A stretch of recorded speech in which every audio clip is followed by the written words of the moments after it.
हाय, कसे आहात तुम्ही सर्व? मी दीक्षा गवई.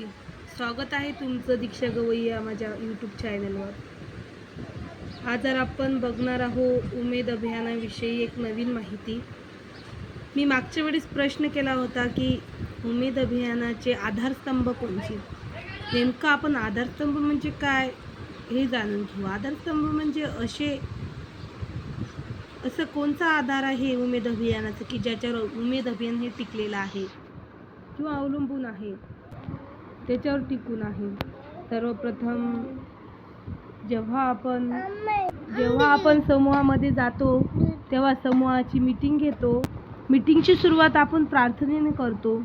प्रार्थना, इतनी शक्ति हमें देना दाता, मन का विश्वास कमज़ोर होना, हम चले नेक रस्ते पे हमसे भूल कर भी कोई भूल होना. त्याच्यानंतर परिचय होतो. सभेचा अध्यक्ष ठरविला जातो आणि अध्यक्ष ठरवल्यानंतर परिचय झाल्यानंतर सर्वांची हजेरी वगैरे आणि मीटिंगचा विषय काय आहे तो मांडला जातो. मीटिंग जे काही आपले आधारस्तंभ म्हणतो त्यामध्ये त्यांचा उल्लेख झाला पाहिजे. आता आधारस्तंभ कोणचे, ते नेमके कोणचे तर मी तुम्हाला सांगते. त्याला आपण दशसूत्री म्हणतो. त्यामध्ये 5 धनाचे म्हणजे पैशाच्या बाबतीतले तर 5 मनाचे असे नियम आहेत. त्यामधलं पहिला नियम आहे, पहिलं सूत्र आहे नियमित बैठक. नियमित बचत, अंतर्गत कर्ज वितरण, कर्जाची नियमित परतफेड, गटाचे लेखे अद्ययावत ठेवणे. हे झाले 5 धनाचे सूत्र. हे लक्षात कसे ठेवायचे, कारण खूप साऱ्या महिला अशा आहेत की एवढं लक्षात नाही राहू शकत. त्याची एक कल्पना देते, मी आयडिया देते. जेव्हा आपण दशसूत्री पाठांतर करतो तर डायरेक्ट अशी पाठ होत नाही. कोणतीही गोष्ट पाठ करण्यासाठी काहीतरी डोक्यात हिंड ठेवावी लागते. त्याच्यासाठी असं करायचं, जेव्हाही आपण एकत्र येतो, आजकाल कोणाजवळच एवढा टाईम नाही उरला की निरर्थक एकत्र येतील. म्हणून जर एकत्र येतात म्हणजे नियमित बैठक आहे. नियमित बैठक तर झाली बुवा. जेव्हा एकत्र आपण जमतो तर काही ना काही कारण असणार ना. ते कारण म्हणजे बचत. कोणचं तर बचत. त्याच्यासाठी आपण नियमित बचत असं म्हणून ध्यानात ठेवू शकतो. आता जेव्हा आपण एकत्रित येतो आणि नियमित बचतसुद्धा करतो, तर मग बचत केल्यानंतर त्याचं काही ना काही ते कोणाच्या तरी उपयोगात आली पाहिजे म्हणून आपण अंतर्गत कर्ज वितरण करतो.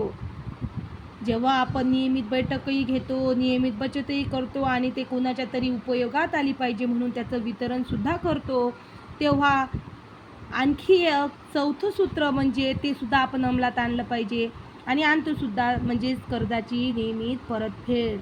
जेव्हा आपण कर्ज जर वितरण केलं तर त्याची परतफेडसुद्धा हवी ना, बरोबर.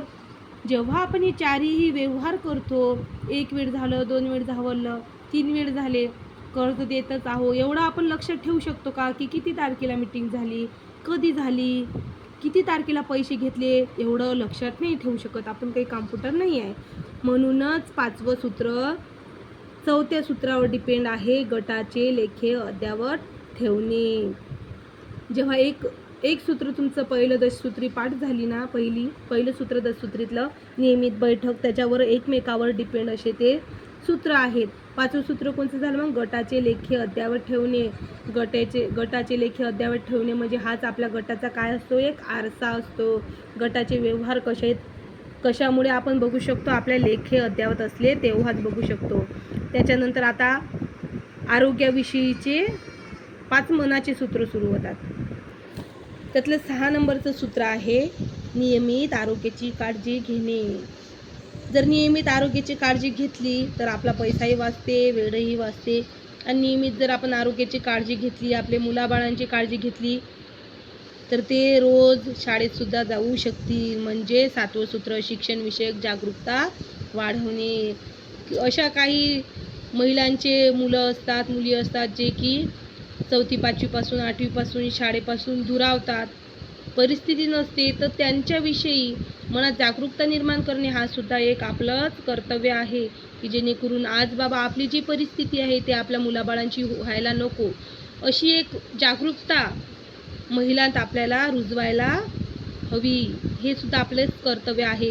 आणि 8वं सूत्र आहे, पंचायत राज संस्थांबरोबर नियमित सहभाग. जेव्हा आपलं आरोग्य निरोगी राहिलं तेव्हा आपण स्कूलमध्ये आपल्या लेकराला पाठवू शकू. जेव्हा स्कूलमध्ये आपण लेकराला पाठवू शकू, आपल्याला सुद्धा शिक्षणाविषयी काहीतरी माहिती राहणार, तेव्हाच आपण पंचायत राज संस्थांबरोबर नियमित सहभागसुद्धा घेऊ शकू.